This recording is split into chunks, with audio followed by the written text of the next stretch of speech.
Are you tired of playing small and ready to step confidently into your greatness and share your unique brilliance with the world? Well, you're in the right place. I'm your host, Sabine Gideon, and I've dedicated nearly 2 decades to empowering individuals and leaders as they confidently navigate the twists and turns of life and career transitions. If you're seeking direction, connection, or just a little push to play bigger, consider this podcast your VIP pass to a community that genuinely understands your journey. Join me every week for candid conversations and practical guidance designed to help you navigate the challenges of life and business, foster a growth mindset, and cultivate meaningful connections. It's time to embrace your inherent power, define your unique purpose, and prosper in every aspect of your life. Let's get started.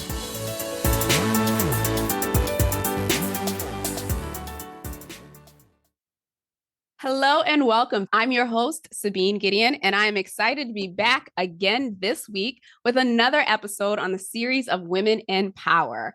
Of course, I've brought you an amazing guest this week to share her experiences, both with power and in general. Nola, welcome to the show. I'm so excited to have you here. I'm going to tell the audience a little bit about you, but I want you to be able to share in your own words your career journey. As the Chief Diversity Officer and a member of the legal department for Holmes Murphy, Nola Cartmill is responsible for leading the company's diversity, equity, and inclusion strategy and making strategic recommendations to the executive committee. Wow, what a powerhouse. Welcome to the show, Nola. Thank you. Thank you for having me. I'm happy to have you here. I would love for you to walk us through your career journey and some of the catalysts, because you're like on career number 2, maybe even 3 at this stage. And so I'd love to hear, how you started and the work that you're doing today. So I would say, and I think maybe we'll get into some of this later, but I was really the type of person who was like on a path. So I always knew that I wanted to be a lawyer. And so that really informed how I went about where I was going to go to college and all of those things. I went to the University of Iowa. I'm originally from Iowa. The thought around that was that I wasn't going to spend a lot of money on my undergrad because I knew that I was going to have more expenses through law school. In terms of where I went to law school, I thought I was going to go to the University of Iowa. There were a lot of people throughout my University of Iowa experience that really sort of provided that mentorship that I really needed. I don't come from a family who are lawyers, and so to help navigate that, I was able to get a free Kaplan course through my pre-law advisor, which helped me get a better LSAT score, and then I was able to get some sort of free applications that opened up some money to apply to maybe some schools that were more reach schools. And I really didn't think I was going to apply to anywhere Ivy League, but I got something in the mail from Harvard saying they had a children's advocacy program. And I was thinking to myself, I was like, okay, Ivy League can't be all that bad. So I was able to apply to some different colleges and law schools, and Dean Elena Kagan at the time is now Supreme Court Justice. So just the people you were able to interact with.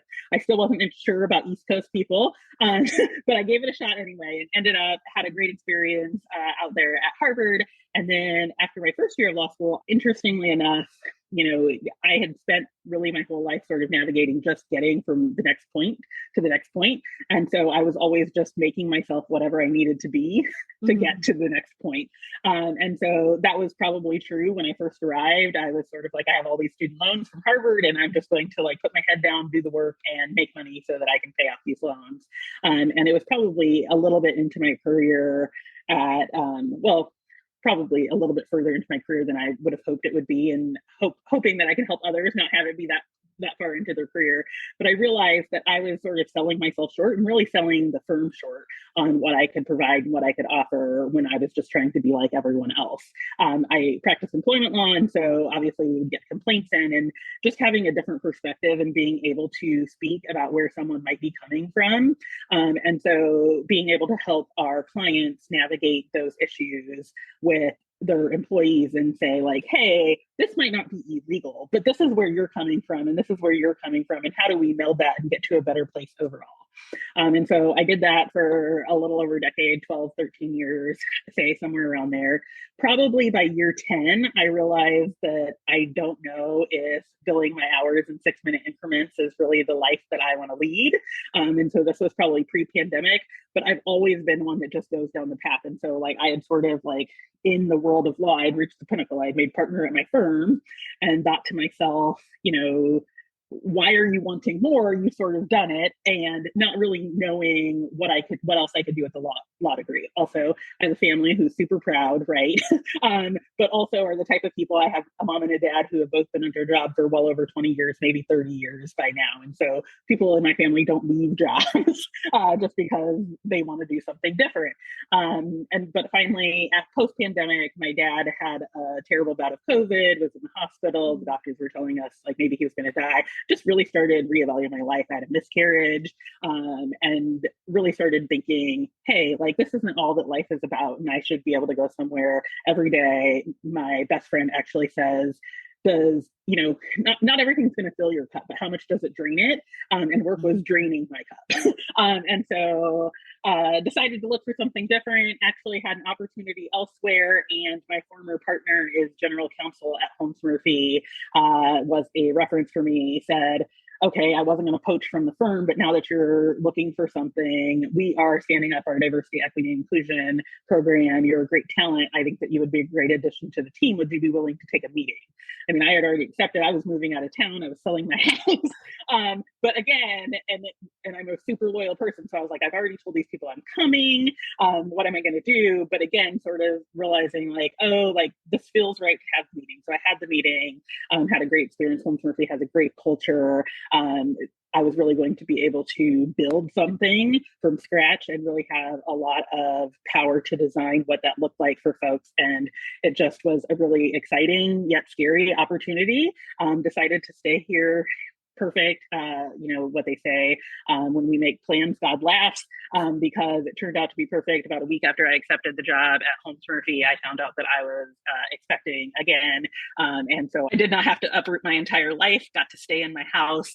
And that is how I ended up as the Chief Diversity Officer at Holmes Murphy. So I know that was sort of a long introduction, but that is how I got where I'm at. Yeah, that is perfect. And I love the multifacetedness of it, right? So there were things that you just kind of let flow and let happen, and then there were things that you were intentional about. And even when you like hit crossroads, like the decisions came from what feels right now. So I think that's very important to highlight, because sometimes we see people at the top of the mountain, right? And we don't know what it took, what those decisions were to even get to that mountain.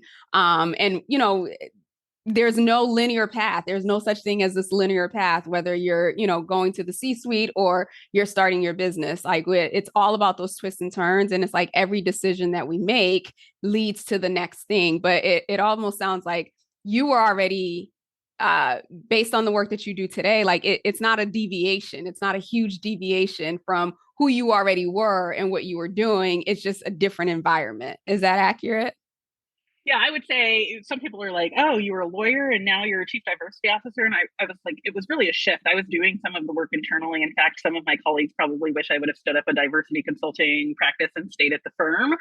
But I sort of just wanted a change in environment. And so that's what I got, a change in environment. I'm able to focus on my primary client, obviously, is Holmes Murphy. And so I'm able to really get in and understand the culture of that organization. But one of the parts of my job that I really like is the work that I do with Ethos, our partner company. And I'm still able to have some of that client facing role. And so I work with other clients as well, and go in and get to figure out their business and what they're doing regarding DE&I and help them sort of figure out what's next for them. And again, it's not always about like what I want their program to be or what everyone else is doing. It's really about figuring out what they need to do. And so to that point that you made about what feels right, sometimes DE&I is also about like what feels right. It has to be authentic to your organization or it's not going to survive. Yeah, yeah. And I was on the website, and I love the fact that there were employee testimonials that was just like, this is not a check off the box type situation. This is not a just lip service, right? In terms of how DEI is valued at the organization, that it is actually lived and embedded in the culture. And I'm sure that has a lot to do with the work that you've been able to do in what, like the 2 years that you've been there? Yeah, so I've been there about a year and a half, Okay. and I like to tell people I didn't stand it up completely from scratch. They had some work going, Okay. but I like to say that I was able to come in, refine it, make some tweaks, and really just having someone that's dedicated and focused on what we're doing. And so, I think we're able to fail faster because we have to understand that in life we all fail, but it's kind of how quickly we get back up and get on the horse. And so, really, I think having that focus and having that person that can say like, "Hey, let's try this. Oh, wait, that didn't work. Let's pivot quickly." And when people are trying to balance that with their everyday job, maybe that doesn't happen as quickly as it is able to happen with me in house. Yeah, we're just gonna go ahead and let you own it and say that it's all this way because of you. I will take that, although I am very humble and I get that from my mom. We were just having a conversation about it the other day. Okay, awesome. So that brings me to this next space, right? As we're thinking about women in power and what that looks like. And we were talking about this before, and certainly the audience has heard me share my views on power, that we are in a society where we attribute leadership, or we attribute power, we attribute certain things to individuals because of their role or because of the quote unquote perceived authority that this person may have. And so you've heard me say this, that leadership is innate, but also I want to uncover or unpack our relationship with power, because I think it's important, because I think it could be easy to wrap your mind around the fact that leadership is innate, but also power is an innate thing that we all have access to. And so as you think about, these three words, right? So power, authority, and influence. So we'll start with how do you perceive the differences between the three, and how would you define them? And then how has that shown up for you? So I'll start with, I think, to me, in my mind, the easiest one. So influence, I really don't think that we necessarily assign that to anyone, right? Anyone can come in and be influential, and it really is how you show up in the room. I think the other two can have that, but we don't see it operated like that as much. And so power, I think we are often assigning it to people with the title, as you said. And that is not really the way that power, and you can ask for power, you can gain power. I've recently been reading this book called DEI Deconstructed, and just talking about, how do we change organizations? And part of the conversation is about power, and sort of where it lies and how we think about it. And so I think that we can switch how we just assign power. Power is not just by the CEO or your supervisor or your manager. You have a lot of power, and there are different kinds of power, right? And so realizing that you have your own power that you can show up in. And then authority, I really think is, again, we assign it and we say that, like, oh, a supervisor has authority or the CEO has authority. But I really think it's the way in which we present our ideas. And I don't want to sort of go into topics, but particularly I think women don't perceive themselves as having authority. And so it is, and probably people of color too. And so perceiving that you're not in a position to have authority, and really also our society in many ways is set up to assign power and authority to a certain kind of person. And so I think we need to take some of those labels off. But that's how I would see the difference. Is probably a lot of people think that they can have influence, and not a lot of people think that they can have power and authority. Yeah, I love that.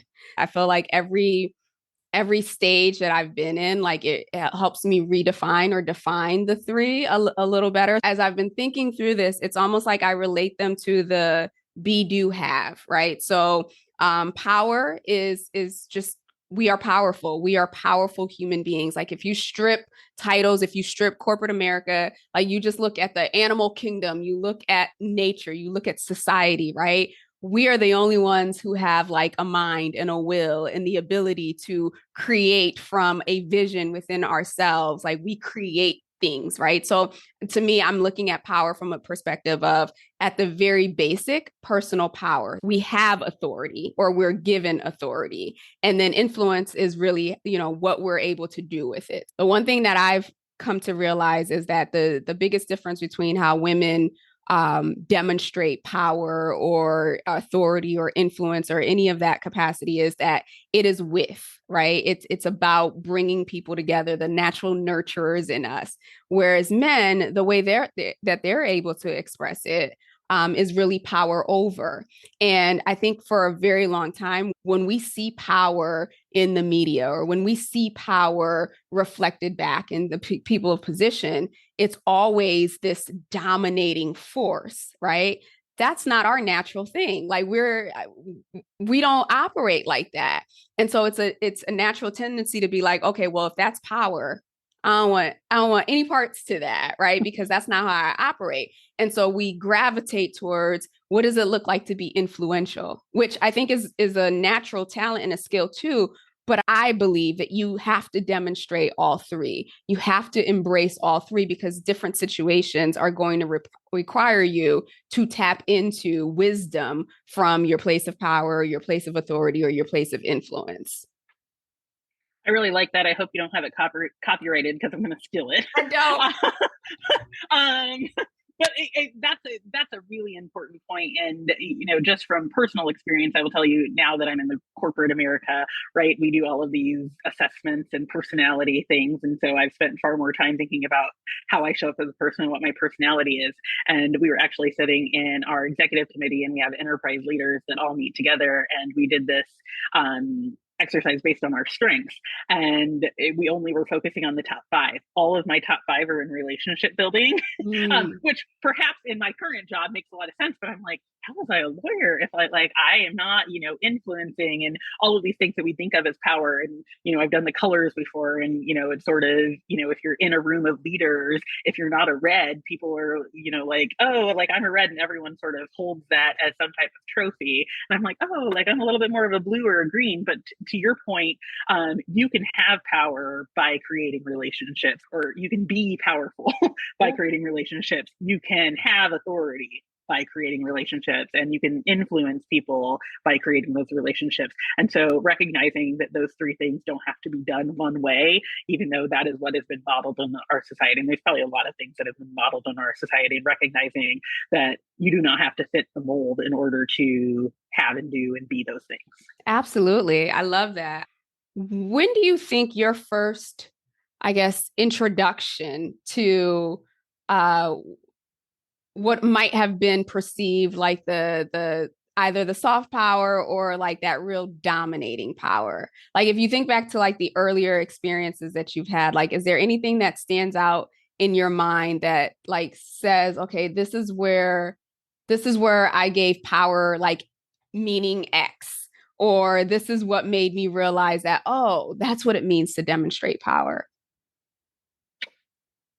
So it's kind of a tough question, but I'll sort of go back. In my earlier career, I worked with this partner who obviously ended up being my partner, but at that time I was an associate. And he would often come in, and I think because the way in which I was operating power at that time was only soft power, right? I didn't feel like I had any power as an associate. And I would go into his office, we'd talk about something, and he's like, Nola, tell me, do you want to be Batman or Robin? And I think what he thought is that I wanted to be Robin because I was not exercising this, I'm just going to tell you like it is. And I am just more of I'm a deferential person when I feel like somebody else has more power. And so I try to influence the decision. And so I think he probably, to your point about people seeing it as weak, did not see it as really me trying to sort of affect the result or like what, method we were going to take in a case, like what way we were going to go, what was going to be our theory. I was having conversations and feeling like I was influencing that, but he wanted me to come in and say, I was right. I'm right. This is the way we should go because of X, Y, and Z. And so I think that really defined power for me in recognizing like at that point in time, and even still today, I would say, I don't need to be Batman. Robin has a role. And also Batman doesn't have to be the way we think of Batman, right?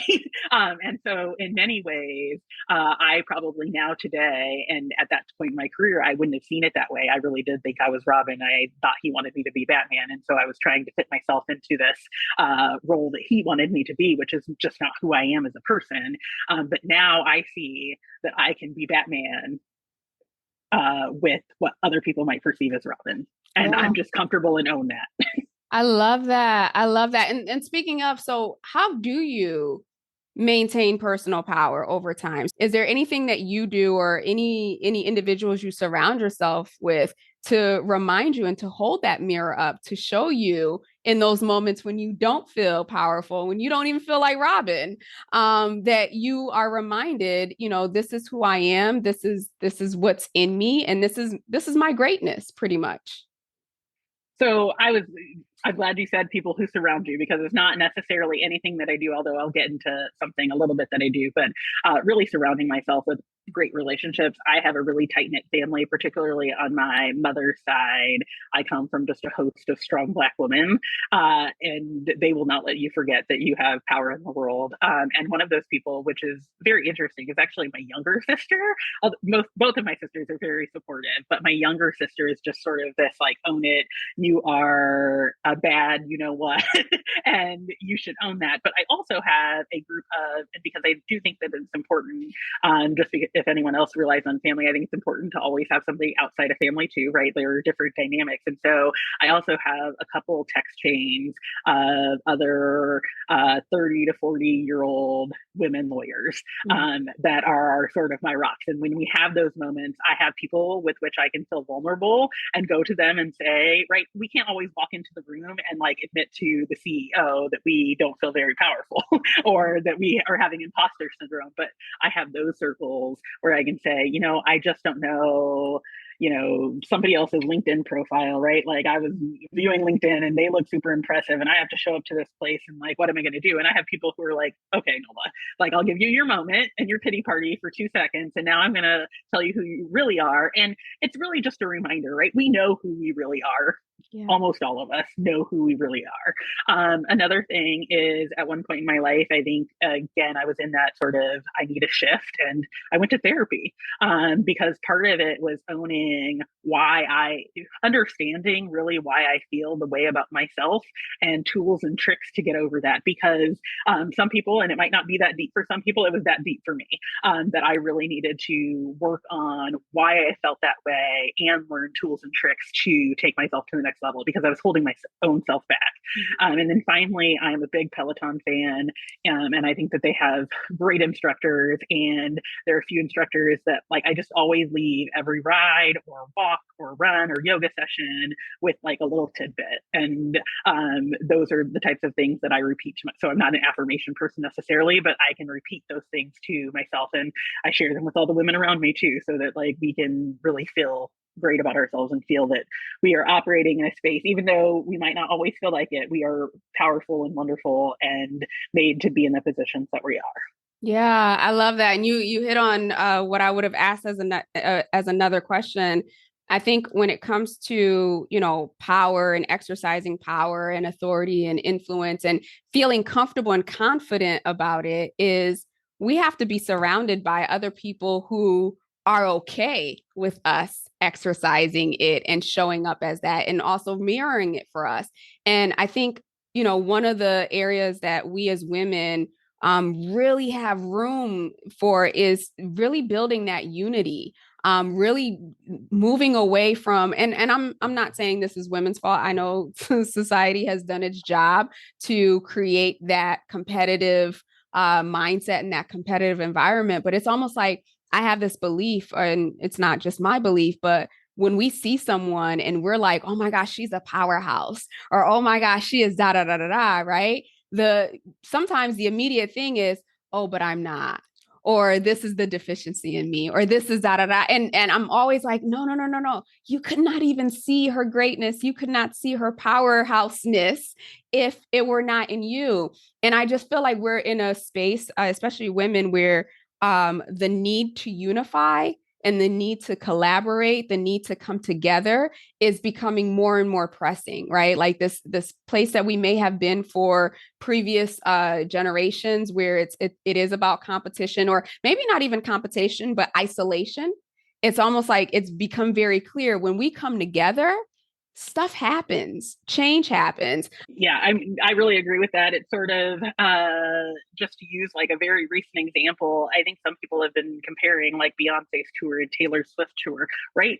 If they both were, they aren't thinking about each other, right? Like they might, but not in a negative way, right? Like they're like, you could be fully successful. They're both selling out crowds, charging tons of money for tickets and being super successful. And so really understanding that, the sun shines, the moon shines. We're not all the same, but we can all shine. And sort of, you had mentioned the women's suffrage movement. And so I feel like I wouldn't be a DEI officer if I didn't talk about the intersectionality of all of this. But I mean, there was some conflict at the time and really some separation. And so I think that as women, we have to be careful not to do that. And so, it was sort of like, hey, well, I don't want to fight for Black women because I really want the thing that I'm trying to get. And I think we've seen some of that in recent society and recognizing that, no, like we can all unify and fight for the same things, and we don't need to create division amongst ourselves because we're more powerful together than we are apart. And so recognizing that, hey, there might be someone, super fabulous. And I, even in this new role, right, because I am new to the diversity space, and recognizing that I don't have to compare myself to another chief diversity officer. Hey, why don't I have a conversation? Like we can do better things together, and we can lean on each other's experiences. And I dare to say that, I would hope that even someone who's been doing this for a long time can learn something from me that's coming in with fresh eyes and a new perspective. And so there is the sharing of both ways. And so recognizing that there is some intersectionality and we can create division amongst ourselves, but everyone has an opportunity to shine. There's space for all of us in this world. Absolutely. Absolutely. I could not have said that better. And so I just want to get through this blitz session really, really quick. Knowing what you know about yourself today and all of your experiences, if you could go back to a younger version of yourself and give her a piece of advice, what might that be? This is not going to be really serious. I would tell myself to have more fun. For a long time, I just was doing the next thing to get me to the next step. And as I look back at some of my experiences, like someone was like, would you do college over again? And how would you do it differently? I would have more fun.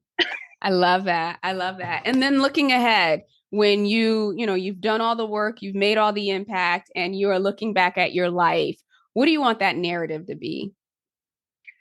I want people to say about me, whatever space I showed up in, whether it's in my role as a mom, as a partner, as a sister, family member, coworker, chief diversity officer, community supporter, that every environment I came in, I left it better than what I found it. I love that. And then lastly, has there been a book or books that have been pivotal for you in your growth and your success? I have to say Michelle Obama's Becoming, and I watched all of the podcasts that she did with various folks after that, but I have a very similar story. Unfortunately, I didn't marry Barack, and so like my story didn't lead me to the White House, but a very similar story that she has, sort of just doing the next right thing to get her, and recognizing, and I think really reading her books, Becoming in particular, but her other book as well, helped me sort of step out of that and realize that there could be a path that doesn't look like the path that you maybe thought it did in the 5th grade, and that's okay. I love that. I love that. Well, thank you so much, Nola. If the audience is looking to connect with you, where do you hang out? What's the best place to get in touch with you? You can find me on LinkedIn, and you can also call into Holmes Murphy, just the regular line. They'll find me, send you to my number, and so that's probably the best ways.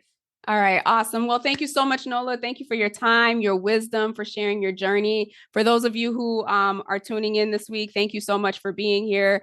Be sure to connect with Nola. Let her know that you heard her on the podcast. With that, I will be back next week with another amazing, talented powerhouse. Take care and have a great rest of the day. Hope you enjoyed this week's episode. If you found today's conversation helpful or got a piece of insight that you plan to implement in your life, I'd love to hear from you. Connect with me on LinkedIn at Sabine Gideon and send me a message, or feel free to leave a review on either Apple or Spotify. I also invite you to share this episode with anyone in your network, another powerhouse possibly, who you think might benefit from today's conversation. Lastly, as always, any links, any resources, or any upcoming training is included in the show notes, so be sure to check that before you leave today. Until we chat again, have a blessed and powerful week.